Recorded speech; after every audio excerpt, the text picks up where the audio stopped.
You shouldn't be wandering out here alone, ma'am. Not dressed like that in South End at 2 in the morning. Ryan Hale stopped in the middle of the soaked sidewalk, Boston's streetlights scattering across the wet asphalt like shards of glass. The woman before him did not respond. She stood hunched near the curb, rain hammering down on her $1,000 cashmere coat, her high heels partly sinking into the puddles edging the cracked pavement. Without warning, her legs suddenly gave out. She fell forward, face slamming into the cold, wet asphalt. For a few seconds, no one moved. Across the street, 2 men in hooded jackets leaned against the wall of a shuttered liquor store. One jabbed his elbow into the other, pointing toward the fallen woman. Their intent was obvious, and far from kind. They began crossing the street, slowly, deliberately. Ryan didn't wait to see what they wanted. He darted into the rain without thinking, splashing through the gutter as he rushed toward the woman. "Ma'am, hey!" he called, dropping to one knee beside her. Up close, he saw she was younger than he'd thought. Perhaps 34, 35, well cared for, and clearly not from this neighborhood. A luxury watch clung to her wrist. Her purse had fallen nearby. "Hey!" Ryan looked up again. The 2 men were closing in, barely a dozen steps away. "Not tonight," Ryan muttered. With surprising strength, he hooked his arm under hers and hauled her up, dragging her toward the side staff entrance of the Astor on Commonwealth. The woman groaned incoherently, but her legs moved just enough to keep her from being dragged. They slipped inside just as the strangers reached the sidewalk. Ryan didn't look back. Inside the hotel, the hallway light buzzed overhead, casting a weary yellow glow across the tiled floor. Ryan eased the woman onto a bench near the laundry room. Her head lolled to one side, wet hair plastered against her forehead. Her breath reeked of whiskey. Ryan looked down at his hands, still damp from the rain, still carrying the smell of cleaning agents from the night shift he had just finished. He had worked 12 straight hours as a janitor, mopping every floor, scrubbing bathrooms, hauling trash, changing linens in rooms long since vacated. It was his second job of the day. In the mornings, he worked as a security guard at an office building downtown. Luna would be waking up in 4 hours, he thought, checking the battered watch on his wrist. She would ask why he came home late. She would ask why he was always leaving for work when she was already asleep. Last week, Luna had asked the question that broke his heart.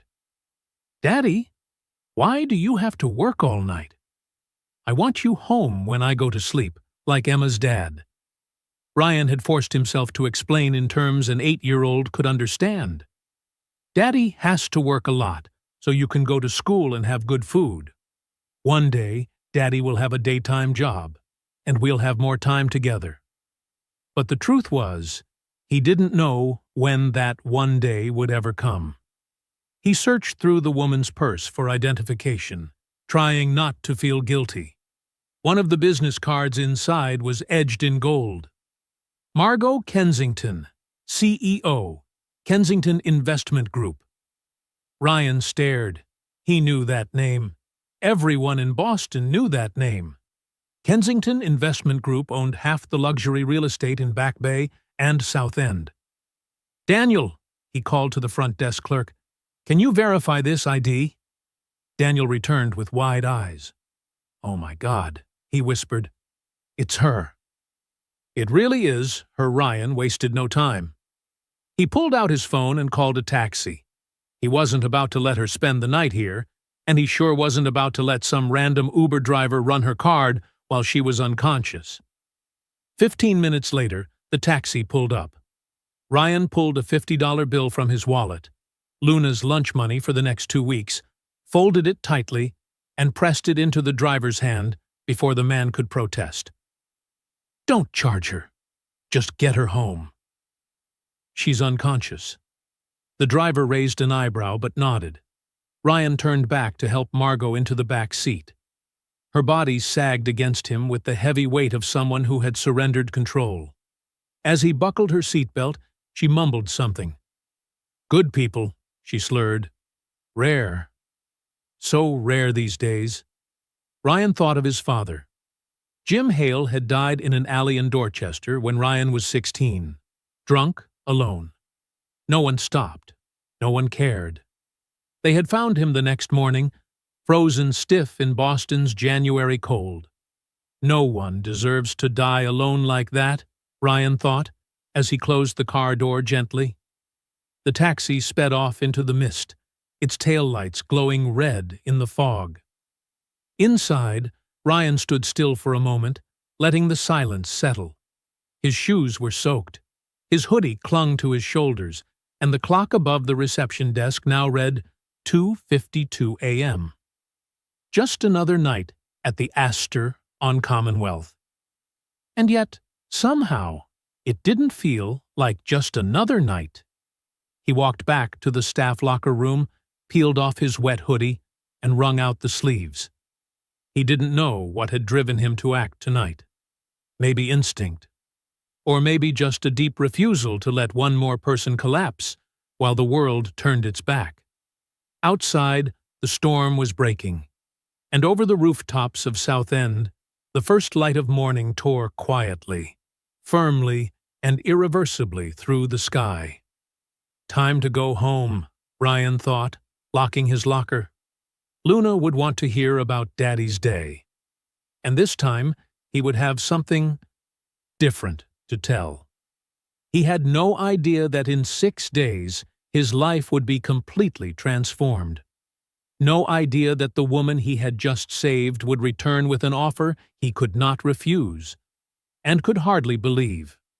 All he knew was that, as he stepped outside into the early morning air, walking toward his beat-up car under the streetlight, he felt different, as though something in the universe had shifted, small but significant. And at home, Luna slept safely, dreaming the kinds of dreams only children could, where their father was the hero, and tomorrow was always better than today. The following Thursday, just before the lunch rush, Ryan was mopping the main lobby when the bell above the entrance rang with a sharp chime. He didn't look up. Probably Mr. Travers, the regular who always demanded extra lemon in his iced tea, but never tipped a cent. "Excuse me," a warm, elegant voice said. Ryan glanced up, ready with his polite smile, and froze. Standing there, in a perfectly tailored suit, hair immaculately styled, eyes sharp with purpose, was the very woman he had hauled off the sidewalk a week ago. Only now, there was no trace of the half-conscious, rain-soaked figure he had bundled into a taxi. She looked calm, commanding, fully composed. Ryan tightened his grip on the mop. "I believe I owe you a proper thank you," she said. The entire lobby went silent. Even Daniel at the front desk peered over the edge of his computer screen. Rosa, the morning housekeeper, suddenly decided the counter next to them needed wiping. Ryan didn't blink. "Seems like you're walking fine." "I'd say the taxi did its job." Margot stepped closer, her tone calm but firm. "It wasn't the taxi that saved me that night." "I only did what anyone would do," he replied, turning back to his mopping. "But the fact is, no one else did," Margot countered, her gaze sweeping the room before returning to him. "I looked into you, Mr. Hale."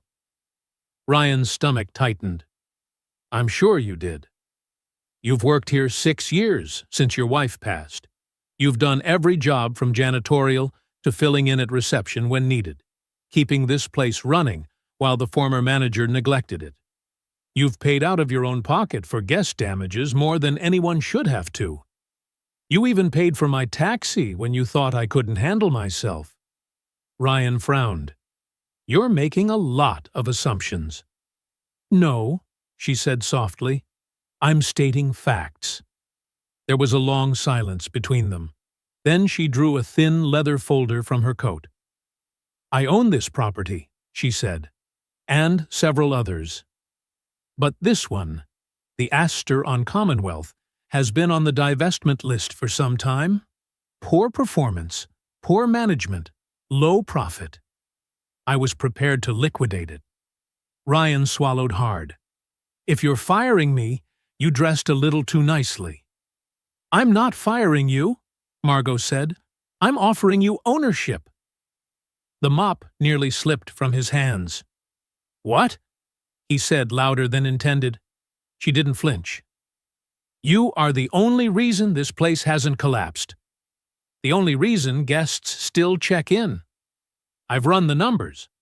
I reviewed the surveillance from that night. You didn't have to do what you did.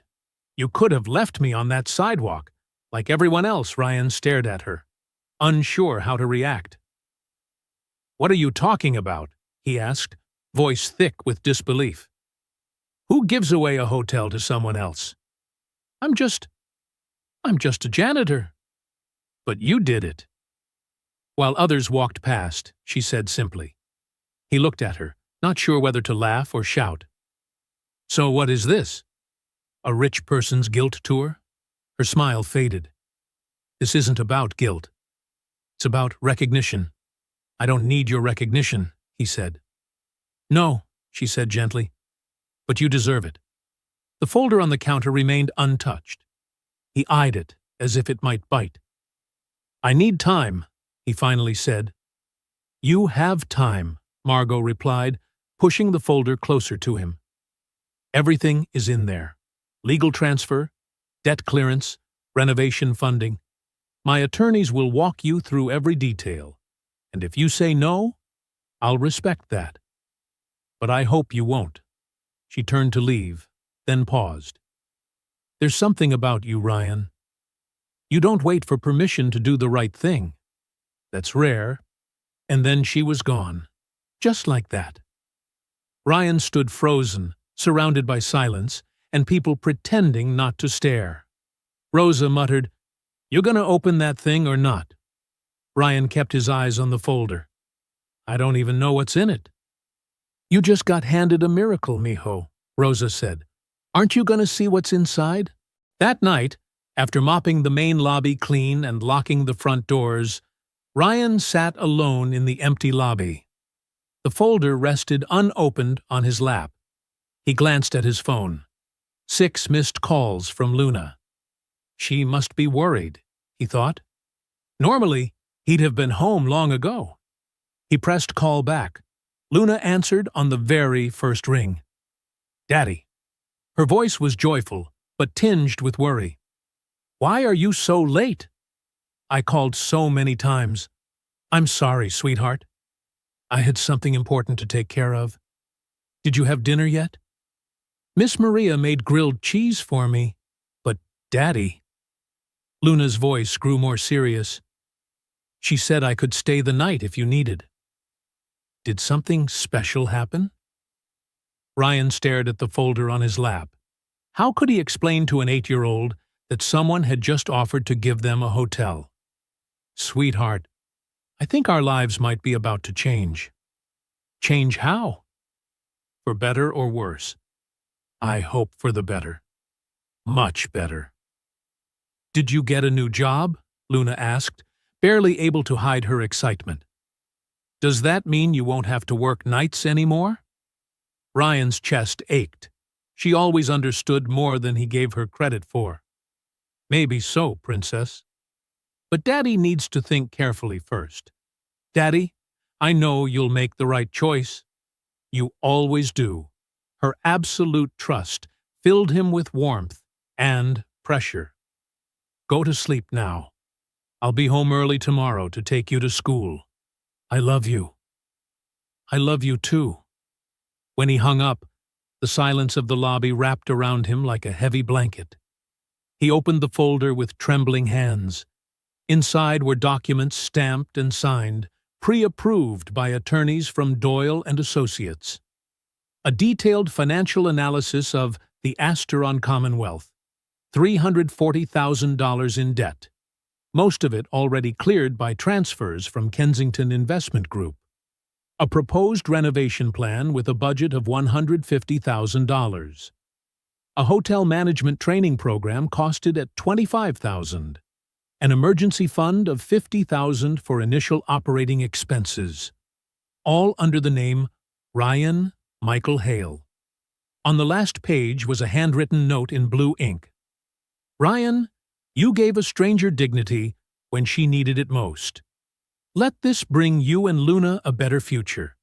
This isn't charity. It's an investment in someone I trust to do the right thing. With deepest gratitude, Margot Kensington Ryan set the folder down, pressing his palms against his eyes. This wasn't a dream. This was real. Crazy. Impossible. But real. He thought of Luna asking, "Did you get a new job, Daddy?" with eyes full of hope. He thought of the nights he worked from 10 at night until 6 in the morning. The mornings when he was too exhausted to make her breakfast. The times Luna asked why he couldn't come see her school performances. He thought of his wife, Sarah, before she died of breast cancer. Her last words to him, "Give Luna a good life, Ryan. She deserves it." For 6 years, he had done his best. But the best a single janitor could do, what was that really worth? Now, in front of him, was a chance to change everything. A chance for Luna never to worry about college tuition. A chance for him not to work 3 jobs. A chance for them to be a real family. But was he capable? He was just a janitor. What did he know about running a hotel? About accounting? About marketing? Then he remembered Margot's words. You don't wait for permission to do the right thing. Maybe that was all that was needed, he thought. Not knowledge, but the willingness to do what was right. Ryan picked up his phone and typed a message to Margot. Ms. Kensington, I need to meet with your attorneys as soon as possible. And thank you. I won't let you down. He hit send, then sat still in the silence. Outside, the city of Boston carried on, but for Ryan, the world had just completely changed. He stood, carefully folded the folder, and tucked it into his bag. Tomorrow, he would have to tell Luna. Tomorrow, he would have to learn how to become a hotel owner. But tonight, for the first time in 6 years, Ryan Hale went home with hope in his heart. On his first Monday as owner of the Astor on Commonwealth, Ryan stood before the manager's office door with the new key trembling in his hand. He had signed all the documents with Catherine Doyle, Margot's attorney, on Friday. Now, the room he had only glimpsed when Carl, the former manager, emerged in a haze of cigar smoke, belonged to him. He unlocked the door and stepped inside. The stench of mildew hit him immediately.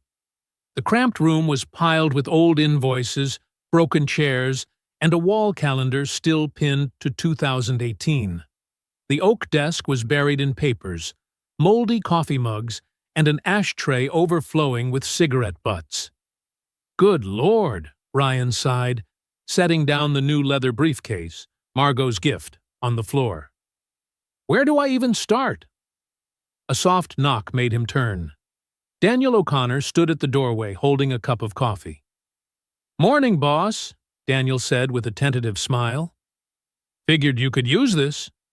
He handed Ryan the cup. Thanks, Daniel. And don't call me boss. I'm still Ryan. All right then, Ryan. You need me to help with anything? I know Carl left behind. A mess. Ryan glanced around the office. I don't even know how the computer system works. Or how to pull up revenue reports. Daniel walked in and sat before the ancient desktop. Okay, here's the reservation system. Carl never updated it past 2015. He pointed at icons on the screen. This one's the guest list. This is finances, and this one... He paused, raising his eyebrows. This one I've never seen. What is it? There's a folder called Special Accounts. I don't know what Carl used it for. Ryan bent down to look at the screen. Open it. Daniel double-clicked, but a password prompt popped up. Locked. Later then. First, show me how we're actually doing. For the next hour, Daniel walked Ryan through the basics. Occupancy was only 45%, alarmingly low for a South End hotel. Last month's revenue was $28,000, but operating expenses reached $35,000. We're bleeding money, Ryan said, palms sweating. Have been for 8 months, Daniel confirmed. Carl blamed the tough market, but the Marriott down the street is packed every night. Another knock. Rosa Martinez peeked in, holding a rag and a bottle of glass cleaner. "Mijo," she said to Ryan, "are you planning to clean this office? Smells like something died in here." Ryan laughed for the first time that day. "Rosa, can you help me? I don't even know where to start." "Here." Rosa set down the bottle and rolled up her sleeves. "First, we throw out the junk. Then we clean. Then we organize. Being a manager isn't just giving orders, mijo. You need space to think." As Rosa began clearing old papers, a loud thud from downstairs startled all three of them. "What the hell was that?" Ryan asked. Daniel winced. Probably Frank fixing something again. They headed to the basement and found Frank Doyle, a 60-year-old maintenance man with a silver beard and a permanent scowl, pounding on an industrial washing machine. "Frank, what's going on?" Ryan asked. Frank turned, eyeing Ryan up and down with open skepticism. "This damn thing's busted again. 3rd time this month. And who the hell are you?" "I'm Ryan." The new owner, Frank, barked a laugh. "New owner? You don't look like an owner. You look like a janitor." The air tightened. Daniel and Rosa stayed silent, waiting for Ryan's response. Ryan drew a slow breath. He remembered Margot's advice. "You don't wait for permission to do the right thing." "You're right, Frank. I was a janitor here for 6 years. I know this machine breaks because the drain pipe's clogged, not because the machine itself is faulty. And I know Carl never let you order the right replacement parts." Frank blinked. "You know about the drain pipe? I fixed it 15 times in the last 2 years. Each time Carl told me to patch it up instead of replacing it properly." Frank studied him differently now. "So what do you plan to do?" "First, we replace the entire drainage system in the laundry room. Then, we buy a new washer. One that won't break down every week. That'll cost money." "I know. But smart spending up front is a lot cheaper than constant repairs." Frank nodded slowly. "All right. Maybe you're not as bad as I thought." That afternoon, Ryan sat in a much cleaner office, poring over financials when the phone rang. Commonwealth Haven, Ryan speaking. "Daddy!" Luna's cheerful voice rang out. "Can I come visit you?" Miss Maria said, "I could take the bus." Ryan's heart skipped. Luna had never been to his work. "Of course, sweetheart. I'll meet you at the main entrance."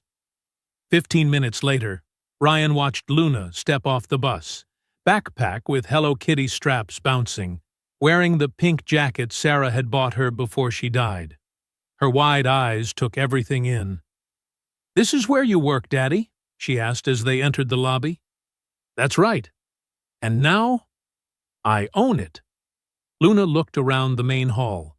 Worn leather chairs, faded red carpet, a chandelier with bulbs missing. She was quiet for a long moment. "Daddy," she finally said with the blunt honesty of a child, "this place is sad." Ryan froze. "Sad?" "Yeah, like a house nobody wants to live in. Why do the chairs look so sad? And why aren't there any flowers?" From the front desk, Daniel snickered. Rosa, dusting the stair rail, stopped to listen. "You're right," Ryan admitted. "It's been sad for a long time. Do you think you have any ideas to make it happier?" Luna scanned the space again, more seriously this time. "I think it needs color, and something to make people smile. Like paintings, or pictures of Boston." That's a great idea, sweetheart. And Daddy, Luna went on, more excited now, can I help? I'm really good at drawing. Miss Murphy says I could be an artist. A wave of emotion washed over Ryan. For the first time, Luna was showing interest in his work. For the first time, she wanted to be part of his world. Of course you can help. We'll make this a place people want to come to. Rosa came over. Luna, you want to see the nicest room? Yes. As Rosa led her off, Daniel moved closer to Ryan. She's right, Daniel admitted. This place looks like a hospital from the 1980s. I know. Margot gave me a renovation budget, but I don't know where to start. Maybe we start small. Paint, new carpet, new lights. Then work up to the big stuff. Ryan nodded. And maybe we need to figure out why Carl left a password-protected folder called Special Accounts. You think it's trouble? I don't know. But the numbers don't add up. We're losing money, but Carl lived very comfortably. Luna came running back, her eyes glowing. Daddy! Miss Rosa showed me a room on the 3rd floor. Can I paint Boston landscapes to hang there? Of course, Princess. And Daddy, Luna whispered, as if sharing a secret. I think you'll be really good at this. You always do things with love. When Ryan took Luna home that evening, he felt something had shifted. Not just in the hotel, but inside himself. For the first time, he wasn't just a man working to survive. He was a man building something. And more importantly, he was building it with his daughter. But deep down, he still wondered about the Special Accounts folder. Tomorrow, he would have to find out what Carl had been hiding. Tuesday morning, Ryan arrived at the office early with a single goal: unlock the Special Accounts folder. He had stayed up until 2 a.m., running through possible passwords in his head. Carl's name? Birth date? The hotel's name? Daniel had been there since 6, prepping for his shift. Morning, Ryan. Still thinking about that folder from yesterday? I couldn't sleep. Something's not right, Daniel. Carl ran this hotel at a loss, yet drove a brand new BMW every year. You want to try a few passwords? Ryan sat down at the computer. What's Carl's full name? Carl Edmund Brennan. Ryan tried Carl Brennan. Wrong. Brennan 2023. Wrong. Carl. Wrong. Try his wife's name, Daniel suggested. Dolores. Dolores. Wrong. Dolores Kb. Wrong. Ryan leaned back in frustration. Then he remembered. Carl was always talking about retiring in Florida. Clearwater. Wrong. Florida. Wrong. Retirement. Wrong. Wait, Ryan thought about Carl's favorite boast. He was always bragging about his gold account. Ryan typed gold account, and the screen opened. Oh my God, Daniel whispered. Before them was a spreadsheet with dozens of transactions. Commonwealth Services Group, Bay State Financial Solutions, Harbor Line Logistics. Names Ryan had never seen in the official books. What the hell is this? Ryan scrolled down, eyes widening at the numbers. $3,200 for emergency plumbing in February. $4,800 for deep cleaning services in March. $2,900 for security consultation in April. Ryan, Daniel said slowly, I've been here 3 years. I've never seen any of these companies. Ryan's pulse quickened. He opened a new tab and searched Commonwealth Services Group Boston. Nothing. Bay State Financial Solutions. No official website, just a few dead yellow pages listings. They don't exist, Ryan said, voice shaking. These companies, they're fake. Daniel stared at the screen, but the money was transferred. Look, $47,000 in the past 6 months. Ryan felt like he'd been punched in the gut. 47,000. Enough to pay 3 employees for a year. enough to repair the electrical system, replace the carpets, buy new equipment. Carl stole it, he whispered. He set up shell companies and funneled the money to himself. He scrolled further, searching for proof. A subfolder called Invoices contained scanned documents. One invoice from Commonwealth Services Group. Emergency pipe repairs for $3,200. But Ryan knew the pipes had never been repaired. Another from Bay State Financial, accounting consultation for $4,800. But Carl handled the books himself. Daniel, can you print all of this? Of course. But Ryan, what are you going to do? Ryan didn't answer right away. He thought of Luna asking, "Does this mean you won't have to work nights anymore?" With eyes full of hope. He thought of Rosa, Daniel, Frank, all working hard while Carl skimmed money right under their noses. He thought of Margot, who had trusted him with this chance.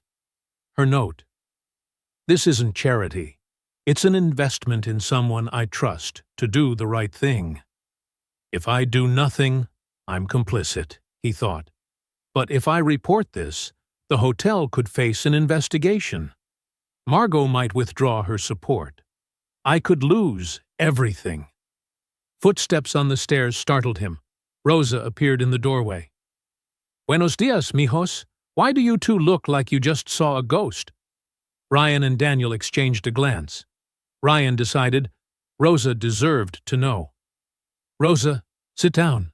We just discovered something." Rosa sat, eyes narrowing at the computer screen. "What is this?" "Carl was stealing from the hotel," Ryan said bluntly. "At least $47,000 in the past 6 months. He created fake companies and funneled money to himself." Rosa was silent for a long time. Then she said, "Mijo, I'm not surprised." "You knew?" "Not the details. But these last months, Carl always had cash. He tipped me $100 at Christmas, the first time in 8 years. Said business is booming. But I saw the hotel emptier every week." Daniel nodded. "I noticed too. Carl kept saying we had to cut back, but he bought a new Rolex last month." Ryan felt a wave of anger rise. While staff worked with broken equipment, while guests complained about outdated rooms, Carl was stealing money to buy luxury watches. "What do we do?" Rosa asked. Ryan looked out the window at the commuters rushing along Commonwealth Avenue. Ordinary, honest lives. The kind of life he wanted for Luna. "I'm going to report it," he said finally. "But first, we gather all the evidence." "Ryan," Daniel said nervously, "this could hurt the hotel. Police investigations, news coverage." "I know." Ryan turned to them. "But we have a choice.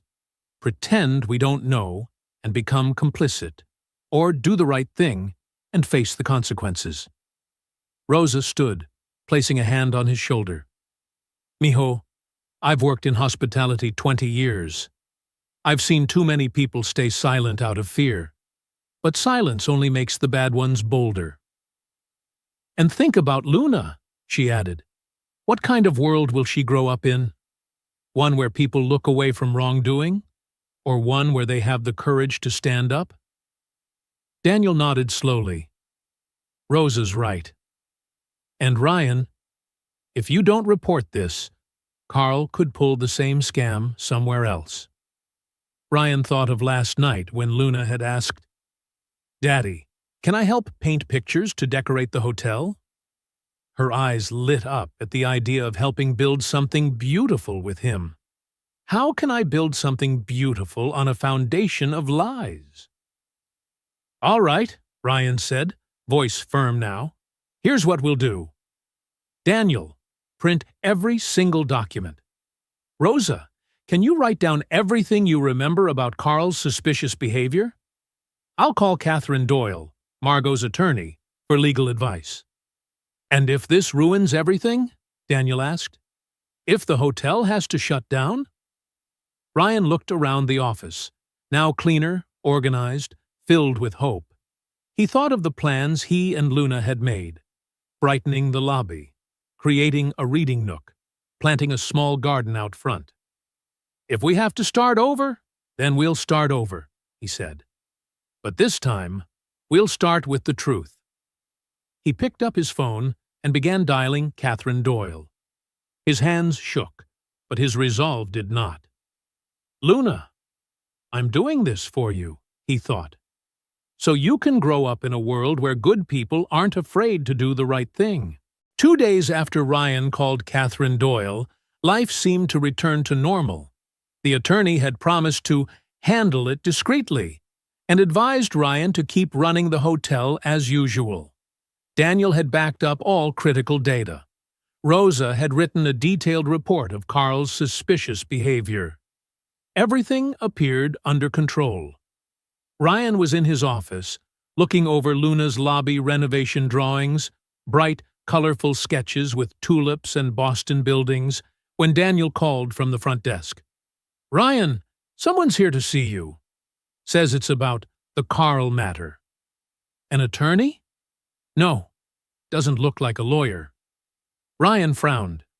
"Did he leave a name?" "Victor Ashford. Says you'll want to hear what he has to say." The name Victor Ashford sounded familiar, but Ryan couldn't place it. "Send him up." 5 minutes later, a man stepped into the office. Tall, wearing an expensive black suit, silver hair slicked neatly back. About 50, with cold gray eyes and a smile that wasn't sincere. He moved with the confidence of someone used to being obeyed. "Mr. Hale," he said, his voice warm but edged with something dangerous. "I'm Victor Ashford." Ryan stood. "Mr. Ashford, you want to talk about the Carl situation?" "You could say that." Victor glanced around the office, letting his gaze linger on Luna's drawings. "Your daughter's quite gifted." "Luna, isn't it? 8 years old. Adams Elementary." Ryan's blood went cold. "How do you know about my daughter?" Victor sat in the chair opposite without being asked, the cold smile still in place. "Mr. Hale, in business, information is power. I know many things. For example, I know you're at 412 Washington Street, apartment 2B. I know you take Luna to school on the number 39 bus every morning. I know she likes chocolate chip cookies from Parker's Bakery." Ryan felt as if ice water were running down his spine. "Are you threatening my daughter?" "Threatening?" Victor feigned surprise. "I'm merely demonstrating that I pay attention to what matters to you." "What do you want?" Victor leaned back, relaxed, as if discussing the weather. "Carl Brennan worked for me. Unofficially, of course. He helped me reallocate certain funds through smaller properties. Hotels like this are very useful for that purpose." "You're talking about money laundering." "I'm talking about business," Victor corrected, voice still calm. "And right now, you're interfering with my business." Ryan felt the room tilt. "Does Ms. Kensington know?" "Ms. Kensington is a very smart woman, but she focuses on legitimate investments.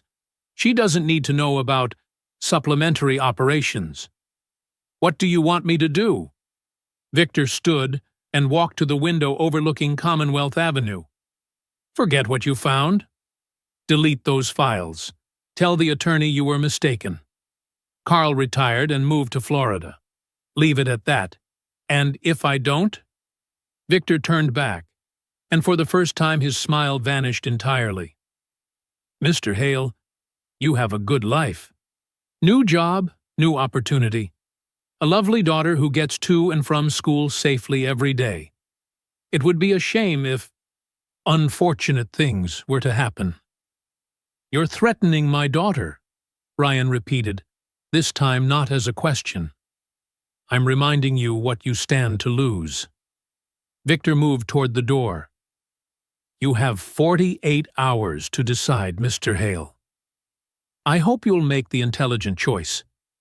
He paused at the threshold. "Oh, and Mr. Hale, Don't think about running.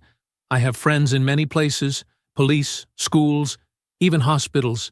It would be very hard to disappear. Victor left, and Ryan stood shaking in the middle of the office. He dropped into his chair, head spinning. The phone rang. Luna calling from school. "Daddy!" Her voice was bright. "I just finished a new painting for the hotel." "Can you pick me up early today?" Ryan checked the time. 3:30 p.m. Luna usually took the bus home at 4. "Of course, Princess. I'll be right there." "Yay! I love you." Ryan hung up and immediately called Rosa. "Rosa, can you cover the hotel for me? I have to pick up Luna." "Of course, mijo." "Is something wrong?" I'll explain later." Ryan drove to the school over the speed limit, checking his mirrors constantly. Was someone following him? Was that black sedan the same one he'd seen that morning?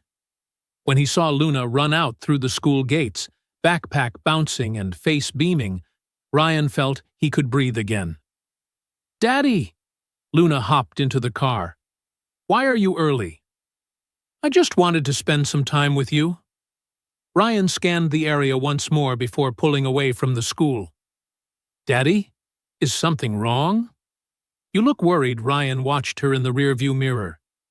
How could he explain to an 8-year-old that a dangerous man was threatening them? "Luna, how about we go camping this weekend?" "Camping? But Daddy, I thought we were going to work at the hotel." "We will, but I think we need a little trip." Just a few days, Luna was quiet for a moment.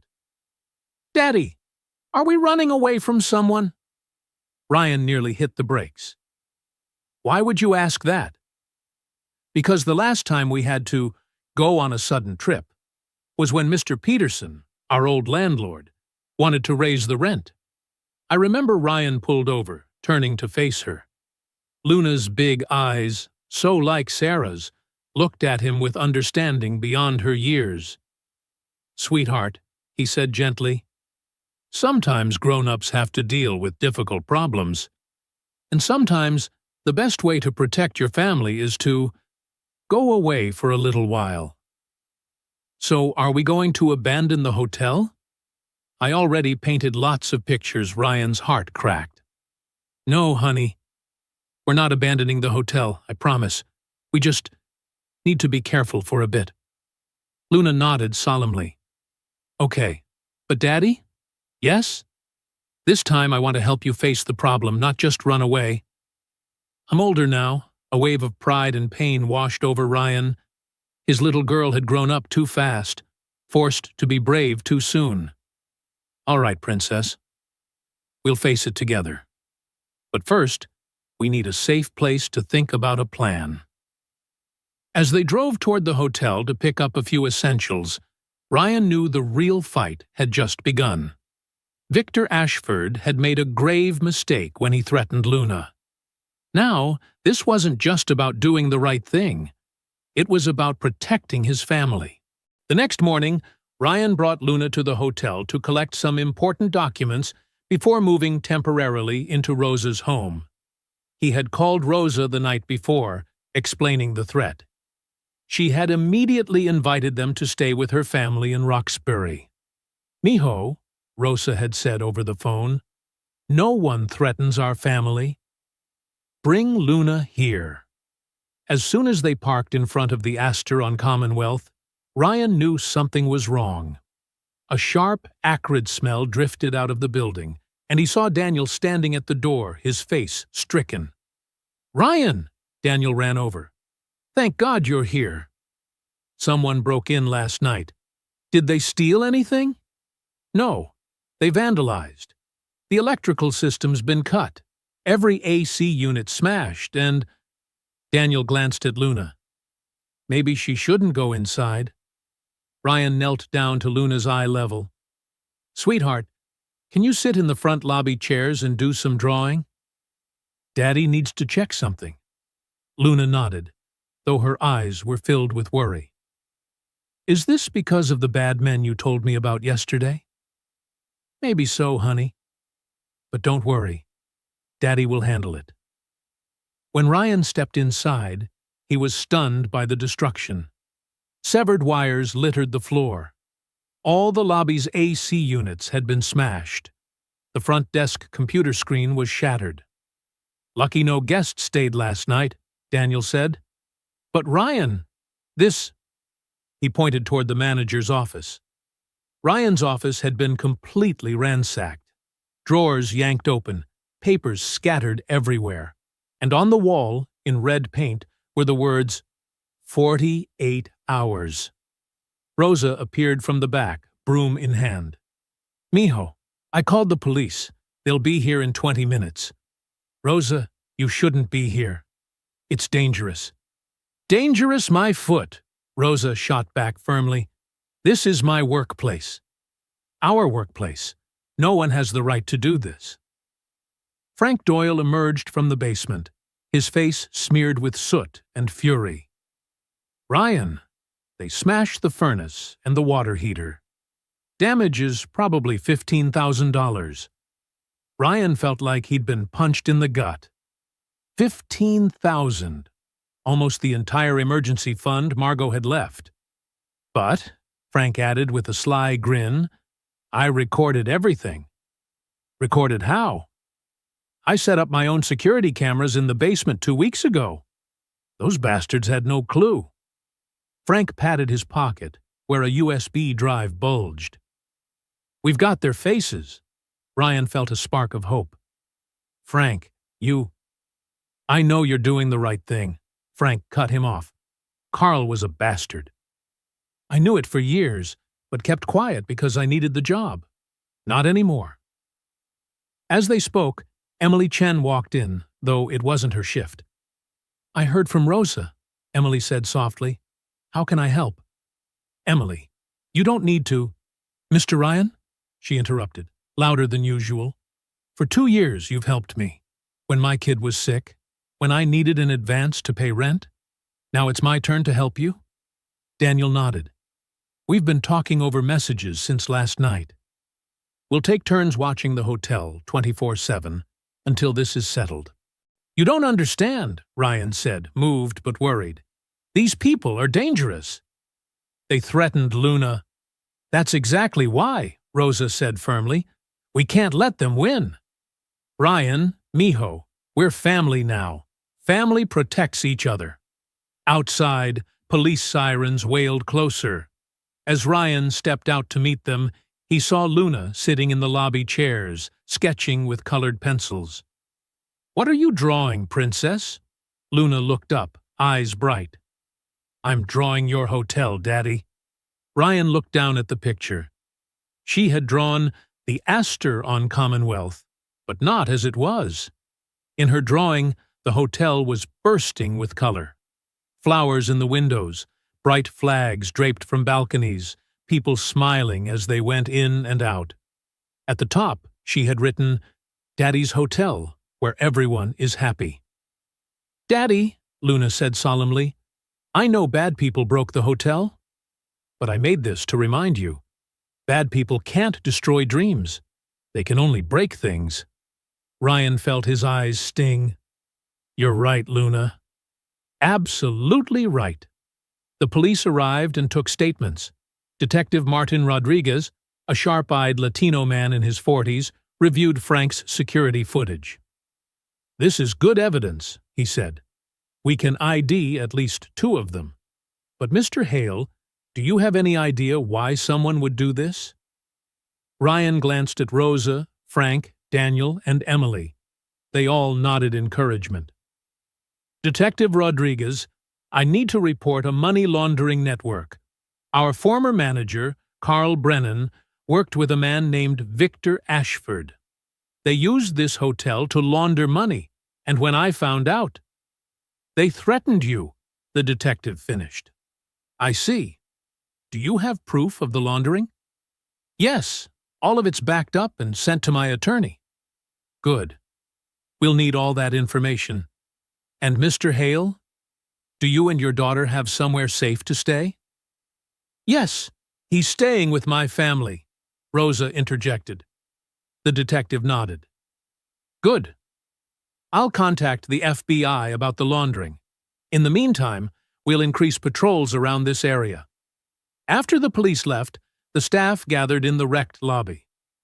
So, what do we do now? Daniel asked. Frank propped his broom upright.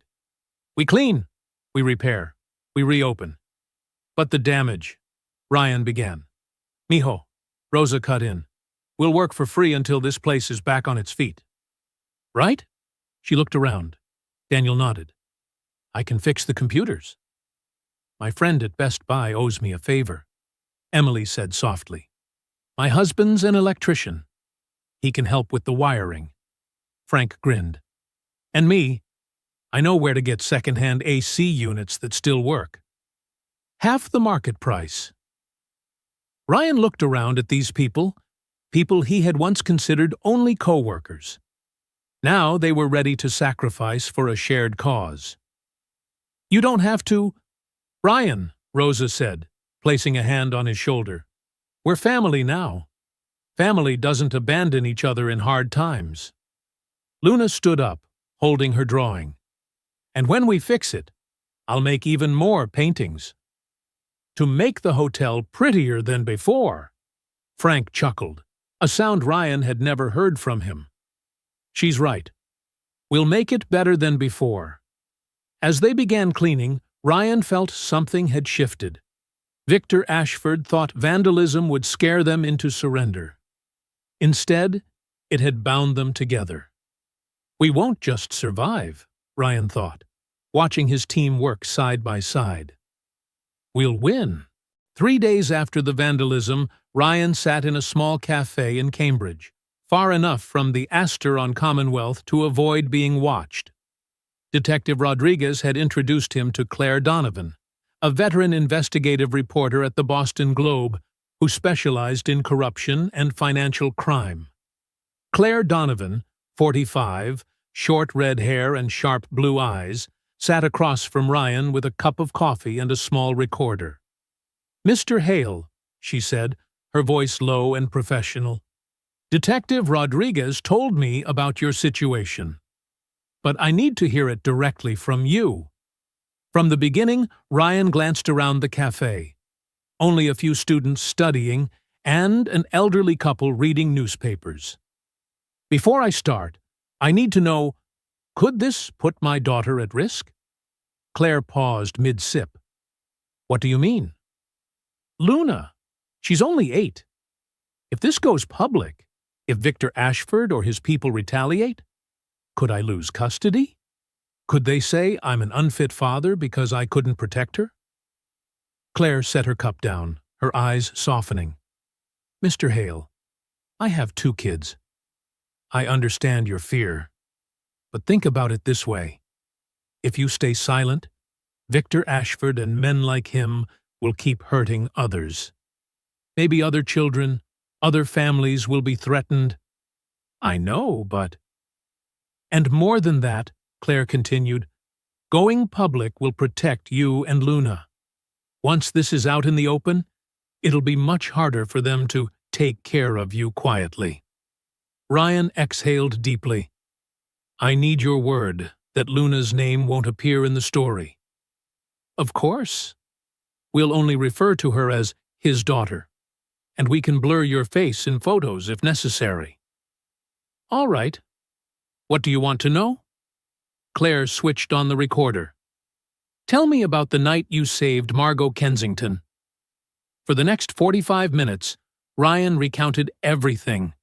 From the rainy night he rescued Margot, to inheriting the hotel, to uncovering Carl's laundering scheme, his confrontation with Victor Ashford, and the vandalism.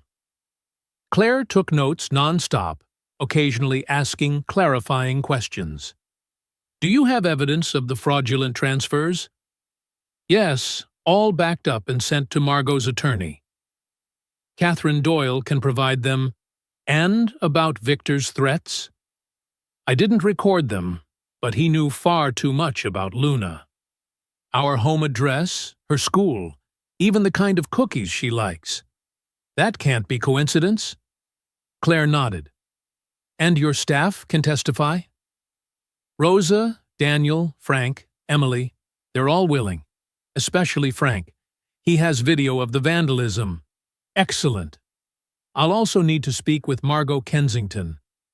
Does she know about the illegal operations? I don't think so. Victor said she only focused on the legitimate investments. Claire stopped writing and looked at Ryan seriously. Mr. Hale, I need you to understand. Once this runs, your life will change completely. Reporters will call. Some people won't be friendly. You and Luna may need protection for a while. Ryan's stomach nodded. How long? Hard to say. Depends on how quickly the FBI moves and whether they can catch Victor Ashford. Ryan's phone rang. Luna, calling from Rosa's house. Daddy! Her voice was bright. I just finished a new painting, and Miss Rosa taught me how to make empanadas. That sounds wonderful, Princess. I'll be home in an hour. Daddy. Her voice grew serious. Miss Rosa said you're talking to someone from the newspaper. About the bad men, Ryan glanced at Claire, who politely looked out the window to give him privacy. That's right, sweetheart. Daddy, I want you to do the right thing, Luna said firmly, her words stabbing Ryan's heart. No matter how hard it is. I don't want the bad men to hurt other families like they hurt us. Are you sure? This could change our lives. I'm sure. Mommy always told me doing the right thing is never easy, but it's always worth it. I remember she said that. Ryan felt his eyes sting. Sarah had said those exact words to Luna when she was 6, after Luna admitted breaking a vase she had first blamed on the cat. All right, sweetheart. Daddy will do the right thing. I love you. And Daddy, Miss Rosa says, we can stay here as long as we want. She has a garden. I can paint flowers. When Ryan hung up, Claire gave him a warm smile. Your daughter is very special. She's all I have. And that's exactly why you need to do this. So she grows up in a better world. For the next hour, Claire walked Ryan through the process she would follow to verify everything.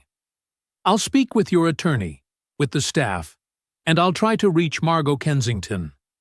I also have contacts at the FBI. They can confirm if an investigation is underway. And Victor Ashford? That's the hard part. I'll need to dig carefully. Men like him have sharp lawyers and don't hesitate to sue the press. You're worried about retaliation, Claire nodded. That's a real risk. But Mr. Hale, think about what happened when you tried to handle this quietly. They vandalized your hotel. They threatened your daughter. Silence didn't protect you. It only made them bolder. So what's next? I'll need about a week to investigate and verify. In the meantime, stay with Rosa and keep a low profile. Don't go back to the hotel alone.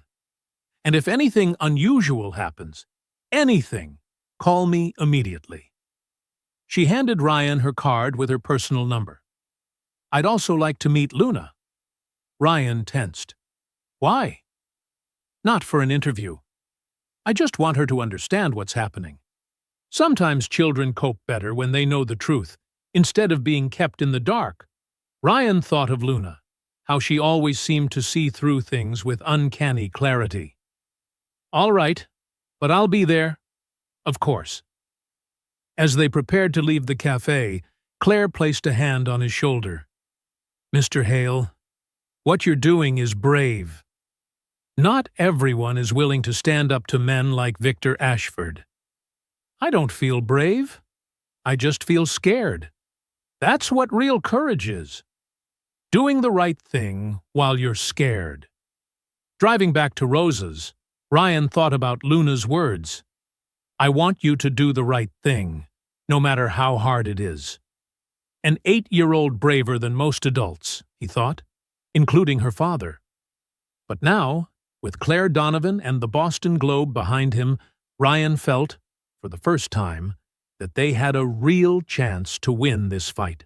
Sunday morning, a week after his meeting with Claire Donovan, Ryan woke up in Rosa's living room to the shrill ring of a phone. He glanced at the clock.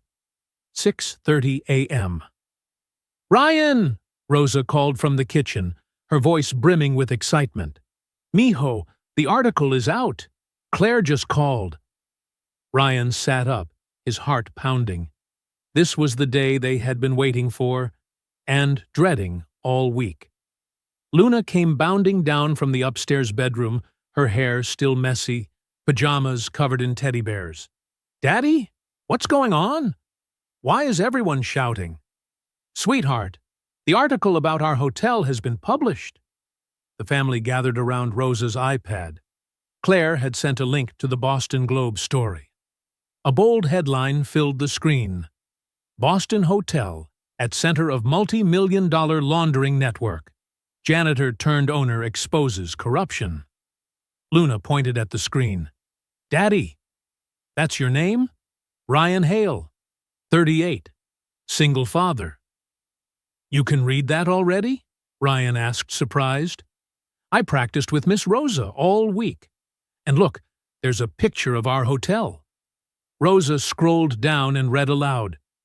"Mr. Hale, who worked as a janitor at the Astor on Commonwealth for 6 years, uncovered a complex fraud scheme after being gifted the hotel by Kensington Investment Group CEO Margot Kensington, in gratitude for saving her from a dangerous situation."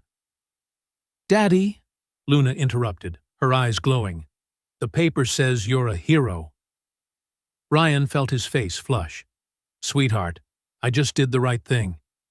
"But that makes you a hero," Luna insisted. "Miss Rosa, can you print this out?" "I want to take it to school and show my friends." Rosa laughed. "Of course, mija. We'll even frame it." Ryan's phone rang. Claire Donovan. "Ryan, have you seen the article?" "Just finished reading it." "I can't believe it. The response is overwhelming. We've received hundreds of supportive comments. And Ryan, good news. The FBI arrested Victor Ashford at Logan Airport this morning as he tried to board a flight to the Cayman Islands. Ryan felt as though a massive weight had been lifted from his chest. Really? Really? He's being charged with money laundering, fraud, and witness intimidation. With the evidence you provided, the FBI can pursue him for a laundering network spanning 6 states. And Carl? Also arrested in Florida. He's pled guilty and is cooperating in exchange for a lighter sentence. Rosa and Luna listened intently to every word. "Claire, does this mean—" "It means you and Luna are safe now. You can return home and to your hotel." After hanging up, Ryan hugged Luna and Rosa tightly. "It's over," he whispered. "We won." That whole day, Ryan's phone rang a few more times. Calls from a local radio station, a business blog, and, surprisingly, from 3 people wanting to book rooms at the Astor on Commonwealth. "We read about your hotel in the paper," a woman's voice said. "It sounds like a special place. Do you have any rooms available this weekend?" Another call came from an elderly couple. "We want to support you by staying there when we visit our grandson in Boston." Luna sat beside Ryan, listening curiously to each call. "Daddy," she said, after the 3rd call, "people want to come to our hotel." "That's right, sweetheart. Not many yet, but it's a good start." That afternoon, as they prepared to head back to the Astor on Commonwealth, Daniel called, "Ryan, can you come by? There are some people here who want to meet you." "Is there a problem?" "No, just some folks read the article and want to congratulate you." When Ryan and Luna arrived at the hotel, they found about a dozen people standing outside. An elderly woman with silver hair, a young couple, and a man holding a small bouquet. "Daddy," Luna whispered, "are they here for us?" The elderly woman stepped forward. "Are you Ryan Hale?" "I read the article. I just wanted to say thank you for having the courage to do the right thing."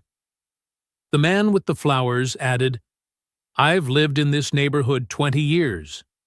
We need more people like you." Luna looked up at Ryan. "Daddy, can I say thank you to them?" Ryan nodded. Luna stepped forward, her voice small but steady. "Thank you all for coming. Our hotel will open again very soon." The visitors smiled and clapped softly. Ryan's chest swelled with warmth. As the crowd dispersed, Emily hurried out of the hotel. "Ryan, we've had 8 bookings today, and 3 emails asking about hosting small events." Daniel appeared with some papers. "Not a lot, but already better than last week." Ryan looked around.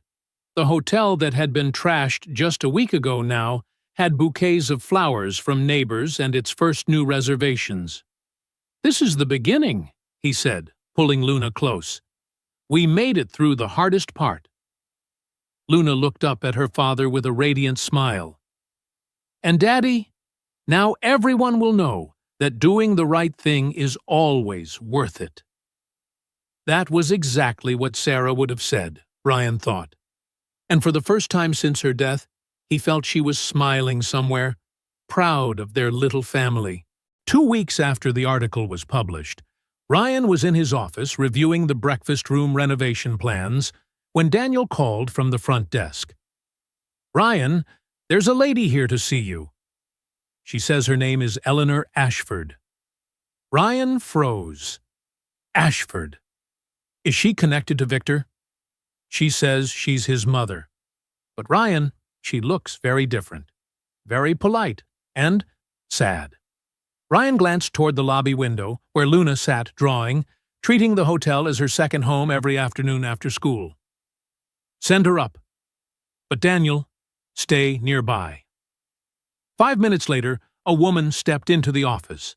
Eleanor Ashford, about 70, silver hair neatly combed, wearing a plain wool coat, and carrying an old but well-made handbag.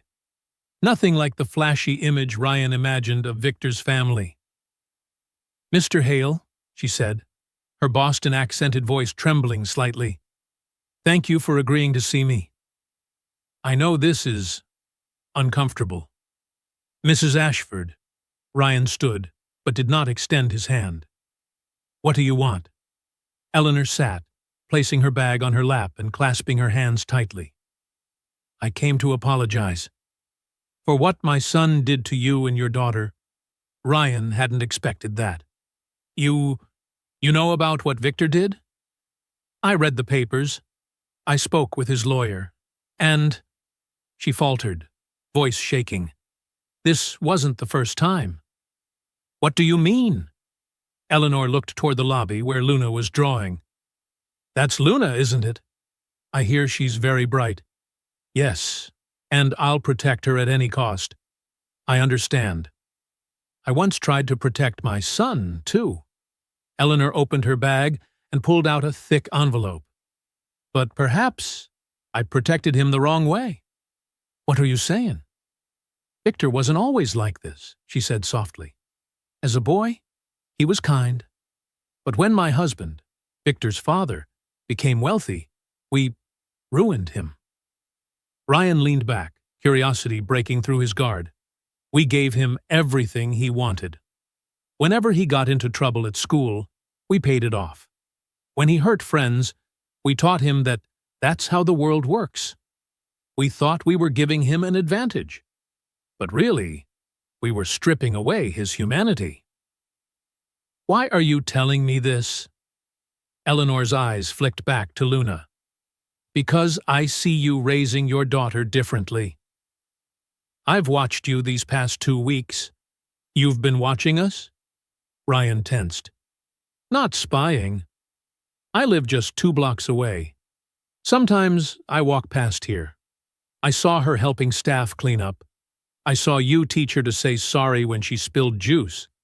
Small things we never taught." Victor Ryan looked out at Luna, showing Emily her new drawing, eager to share her work. "Mrs. Ashford, I don't know what you want from this conversation." "I want to help," she said, pushing the envelope toward him. "This is $50,000. Not to buy forgiveness. I know I don't deserve that. It's to repair what my son destroyed. Ryan stared at the envelope, but didn't touch it. I can't take your money. Why not? Because it doesn't feel right. I don't want Luna to learn that we take money from... He stopped. From the families of those who hurt us? Eleanor finished. Mr. Hale, that's precisely the lesson I want to address. What do you mean? Eleanor stood and walked to the window. When Victor was little, he beat up another child on the playground. Instead of making him apologize, we transferred him to a private school. We taught him that money fixes everything, without responsibility. She turned back to Ryan. But you can teach Luna differently. You can show her that when harm is done, we try to make amends, not by hiding, but by taking responsibility. Ryan frowned.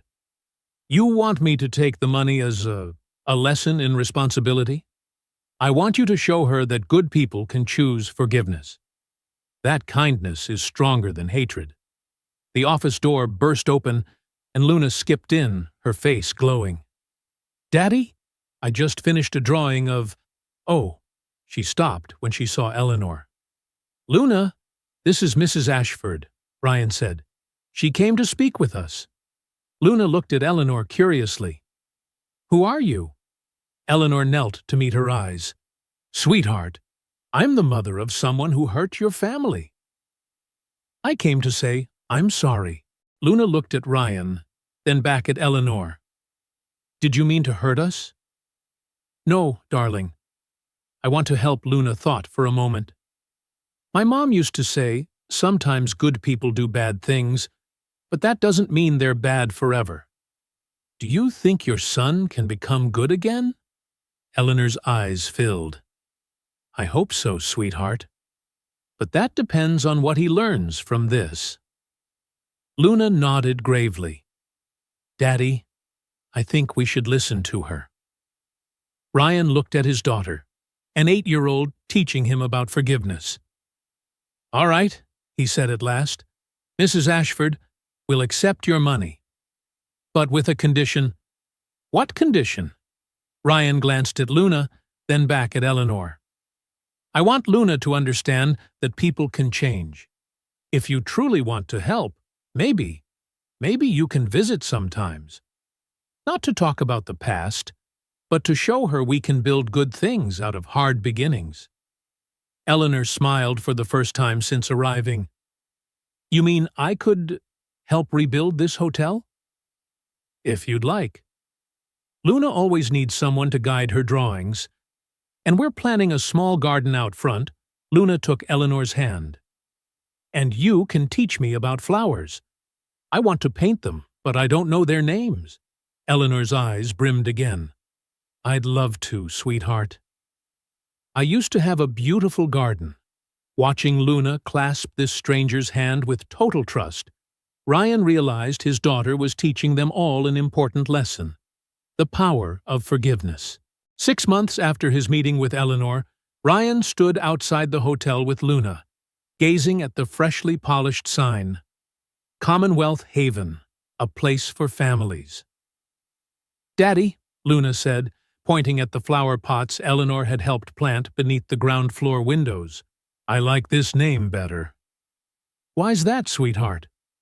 Because it says what you wanted to make. A place where families feel safe. Ryan smiled. The hotel was still a hotel. They still had paying guests, still had to worry about revenue and operating costs. But something was different now. Every afternoon from 3:30 to 5:30, a corner of the lobby became a little study space where Luna and 4 or 5 neighborhood kids did their homework together. Rosa had suggested the idea after noticing some single mothers in the area had no choice but to leave their kids home alone after school. It's not some official program, Rosa had explained to Ryan. Just a safe spot for the kids to do homework and play. Luna loved it. She had become the big sister of the group, helping the younger kids with math and teaching them how to draw. Not a learning center, just a cluster of children helping one another. "Ryan," Emily called from the door, "phone for you." "It's Mrs. Rodriguez," Marcus's mom. Marcus was a 7-year-old who often came to do homework with Luna. His mother worked long hours at the hospital. "Mrs. Rodriguez," Ryan said into the receiver, "is everything all right?" "Mr. Hale, I just wanted to thank you and Luna. Marcus loves coming there, and his grades have improved a lot. I know this isn't part of your business, but—" "It's nothing, Mrs. Rodriguez. We're happy to help. I'd like to donate a little toward school supplies for the kids." Warmth spread through Ryan's chest. This wasn't about creating some big organization. It was simply neighbors helping neighbors. That afternoon, Eleanor arrived with a small bag of homemade cookies. "For the kids," she said. "What are they learning today?" "We're drawing families," Luna answered. "Marcus drew his mom at the hospital where she works." Eleanor sat with the children, helping a little girl hold her pencil properly. "Families come in many shapes," she said gently. When the kids went home and the hotel quieted again, Ryan sat in his office reviewing the financial reports. Things were better, though not always easy. They still had to compete with larger hotels, still had to plan for slow seasons. Luna came running in, holding up a new drawing. "Daddy, I made this for you." It was a picture of Commonwealth Haven. Not grand or idealized, just a modest building with warm windows, flower pots, and a few smiling people outside. "This is our home," Luna explained. "Not very big, but full of love." Ryan hugged his daughter tight. "That's right, sweetheart. This is our home." That night, after Luna was asleep, Ryan stepped out to the small front garden where they'd planted young trees. He thought back to the rainy night he saved Margot, and how far they had come. They hadn't created some miracle, just a modest hotel trying to do honest business, and in the process, to bring a little warmth to the community around them. Sometimes, that was all that was needed. Ryan and Luna's story reminds us that sometimes the smallest acts can create the biggest changes. A single father with a kind heart didn't just change his own life. He touched an entire community. If you found this story meaningful, please leave a like and share your thoughts in the comments below. Have you ever faced a situation like Ryan's? What would you have done in his place? And don't forget to subscribe to True Tale Time so you don't miss more moving stories of kindness, courage, and hope. We post new videos every week with true stories that will warm your heart and remind you of the power of humanity. We'll see you in the next video. And remember, always believe in the good.